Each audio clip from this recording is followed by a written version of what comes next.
Sir यही वो student है इसकी 3 महीने से फीस पेंडिंग है। मैं इसको कई बार वार्निंग दे चुका हूँ लेकिन कोई फायदा ही नहीं हुआ, इसलिए आज इसे क्लास से बाहर खड़ा कर दिया मैंने। अभी तक फीस सबमिट क्यों नहीं हुई? सर वो घर में थोड़ी सी प्रॉब्लम चल रही है, लेकिन सर मेरे पापा। क्या लेकिन?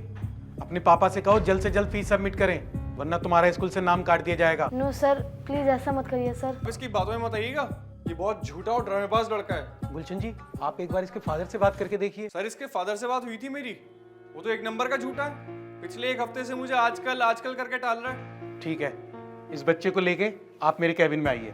चलो। क्या करते हैं तुम्हारे पिताजी? सर उनकी गारमेंट्स की दुकान है। सर काहे की दुकान? यहाँ वीकली बाजार में पटरी लगाता है इसका बाप, बच्चों के कपड़े बेचता है। अरे जब तुम्हारे पिताजी की इस स्कूल की फीस भरने की हैसियत नहीं है तो क्यों कराया था ये एडमिशन? कहीं सरकारी स्कूल में पढ़ लेते। अरे सर आप भी का भैंस के आगे बीन बजा रहे हैं। मेरी मानिए इसका नाम काट के स्कूल से बाहर निकालिए, तब इसके झूठे बाप को अकल आएगी। हाँ सर, मेरे पापा एक नंबर के झूठे हैं। सर आपको उनका एक झूठ बताऊं? उनके पास सिर्फ एक ही जोड़ी जूता है जिसमें जगह जगह में छेद हो चुके हैं। हम उनसे कहते हैं कि पापा आप नए जूते क्यों नहीं खरीद लेते, तो हमसे कहते हैं कि बेटा इन छेदों से उन्हें हवा आती है। लेकिन सर हमें पता है कि वो हमसे झूठ बोल रहे हैं ताकि वो घर के लिए कुछ पैसे बचा सके। सर आपको उनका दूसरा झूठ बताऊं? सर वो देर रात को ही सब्जी खरीदने जाते हैं। हमसे ये कहते हैं कि इस वक्त मार्केट में भीड़ कम होती है। सर हमें पता है कि वो हमसे झूठ बोल रहे हैं क्योंकि इस वक्त मार्केट में बची कुची सब्जियां कम दामों में मिलती है। आपको उनका तीसरा झूठ बताऊं सर? हाँ बस बस। क्यों, क्या हुआ सर? आपने ही तो कहा था कि मेरे पापा झूठे नंबर 1 हैं। अभी तो मुझे आपको उनके सैकड़ों झूठ गिनवाने हैं।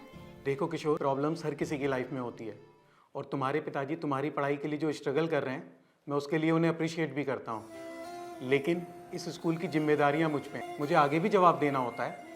तो मैं बस तुम्हारे लिए इतना कर सकता हूँ कि 1 वीक का टाइम और दे सकता हूँ।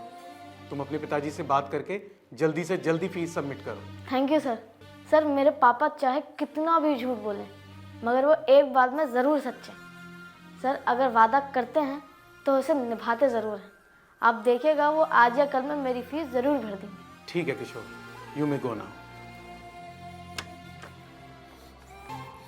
नमस्ते सर। आइए। माफ़ी चाहूँगा सर, इस बार किशोर की फीस देने में थोड़ी सी देर हो गई। मैं अगली बार से फीस टाइम पर ही दूंगा, इस बात का मैं पूरा ख्याल रखूँगा। जी ये फीस।